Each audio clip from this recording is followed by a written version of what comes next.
President Donald Trump launched a trade war against America's three biggest trading partners, drawing immediate retaliation from Mexico, Canada and China, and sending financial market into a tailspin as the US faced the threat of rekindled inflation and paralyzing uncertainty for business.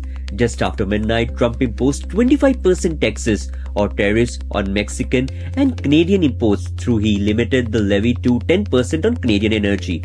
Trump also doubled the tariff as he slabbed last month on Chinese product to 20%. We know that competition is good, but the American president has decided that competition from foreign interests, he wants to somehow level the playing field, as it were.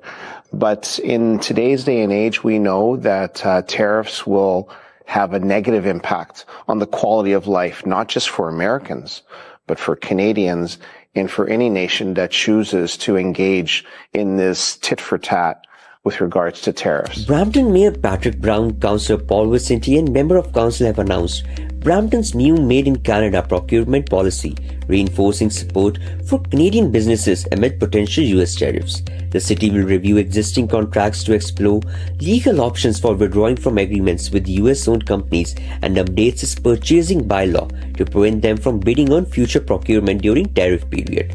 Additionally, Brampton has launched a national campaign and website urging other municipalities to adopt Made in Canada approach, emphasizing its commitment to strengthening the local economy and advocating for Canadian businesses. Know that by opening trade and by removing barriers to trade, you will see a net positive for the economic output of this city, this province, and the country, and also for our American friends and their state counterparts.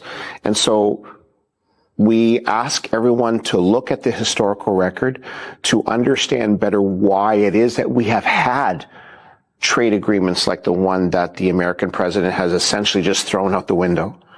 And for saner heads to prevail and for us to come to an agreement that makes sense, not just for our nations, but for the people that we represent. The big three automakers were able to secure a month-long tariff exemption on Wednesday after a conversation with US President Donald Trump. But Prime Minister Justin Trudeau wrapped a call to the Oval Office with no such guarantee for Canada. Trump has granted a one-month exemption for any vehicle coming through the Canada-US-Mexico agreement on trade. From Canada, Tarun Paul Singh.